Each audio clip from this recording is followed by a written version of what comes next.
Sallallahu ala Muhammad sallallahu alaihi wasallam. Kan kita tidak tahu, Bu.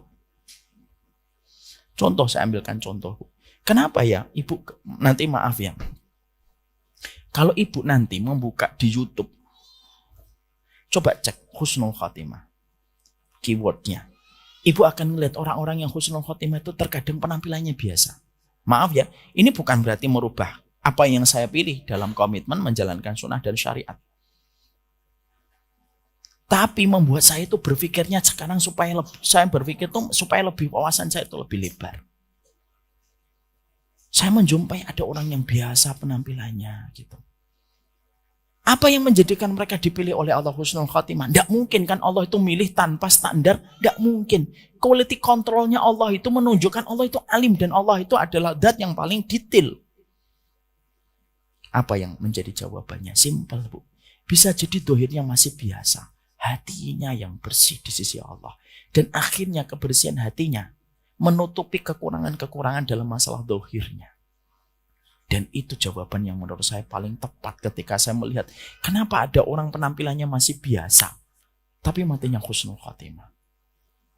Ini bukan berarti nanti kita tidak boleh udahlah penampilan yang syariat tidak usah, enggak juga. Tetap komitmen sama sunnah itu nomor 1.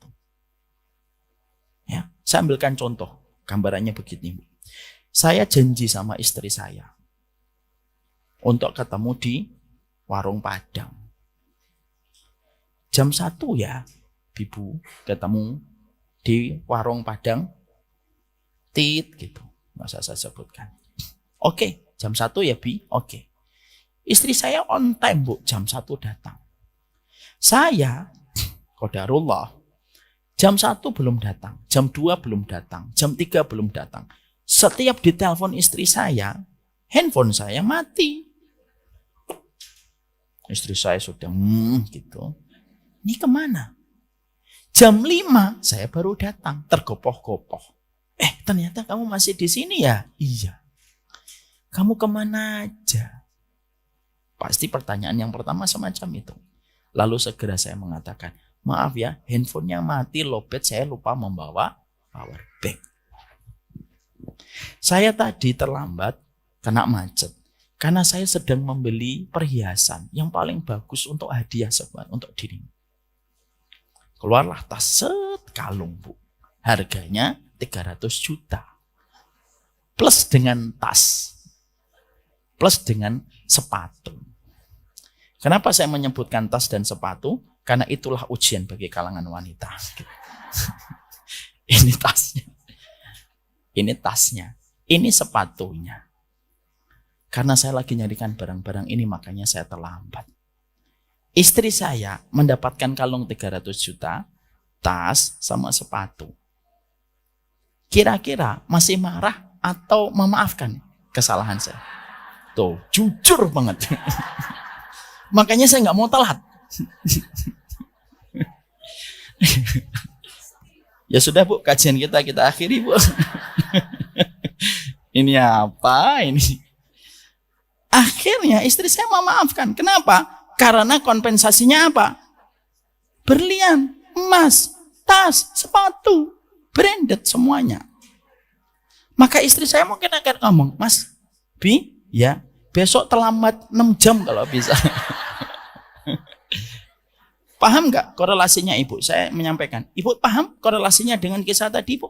Ada orang yang terkadang, maaf loh, ini bukan menjadi pembenar Ibu untuk tidak mengikuti syariat secara kafah. Kewajiban kita tetap satu ya, mengikuti syariat secara kafah. Tapi apa yang saya sampaikan itu cara kita menilai orang.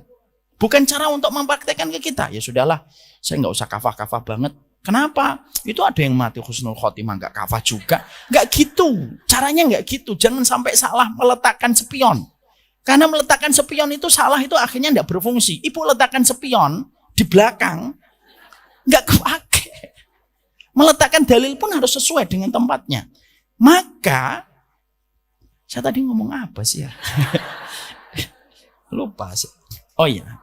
Maka, disitulah korelasinya, Bu. Kenapa ada orang ketika mereka ternyata belum sempurna dan kafah penampilannya, mungkin belum kafah kayak kita, Tapi kenapa matinya husnul khotimah? Mungkin mereka belum kafah dalam penampilannya. Ada 1-2 yang masih kurang maksimal di dalam sunnahnya.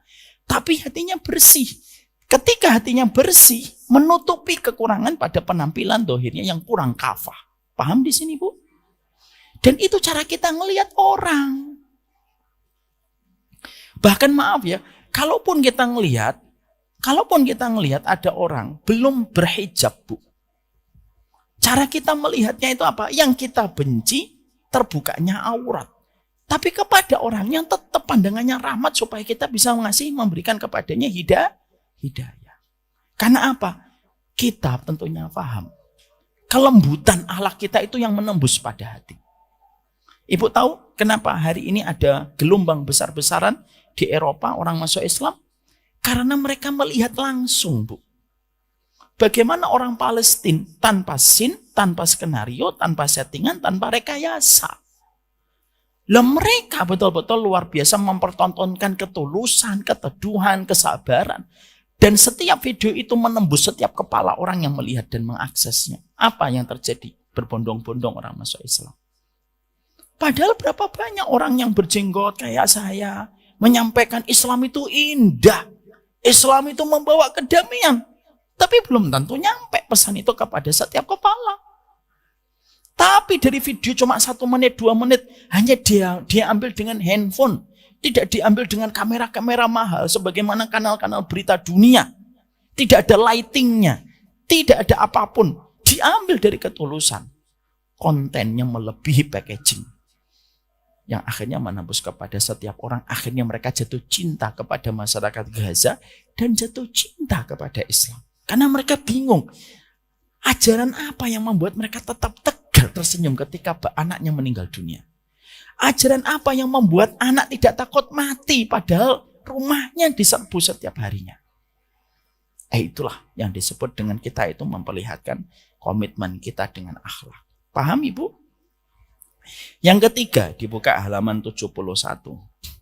Termasuk di antara perkara kebaikan kita ketika menuntut ilmu. Yang ketiga itu apa? Selalu mengetuk pintu langit dengan berdoa. Meminta supaya kita diberikan ilmu oleh Allah.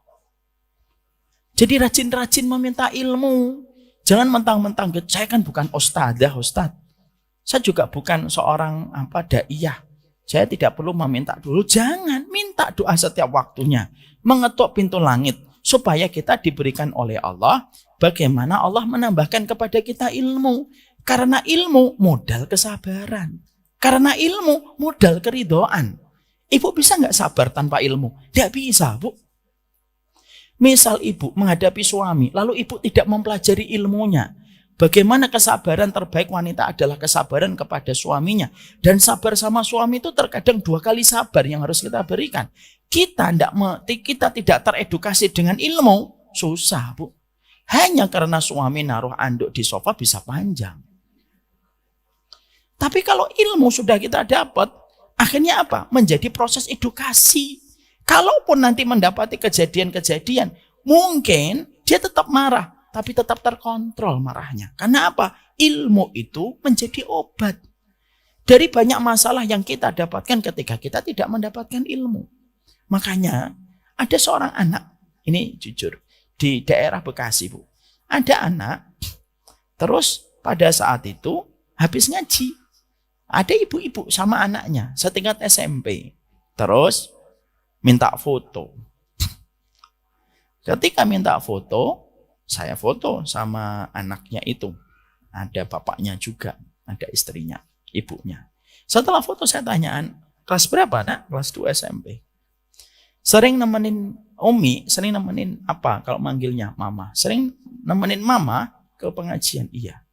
Terus saya tanya, Bu, iseng-iseng, apa momen yang paling kamu senangi ketika Mama ngaji? Apa jawaban? Anak kelas 2 SMP. Saya mendapati Mama sekarang lebih sabar daripada dulu. Coba, ibunya itu nggak menduga jawaban itu. Dan ibunya langsung bilang, ya Allah abang gitu.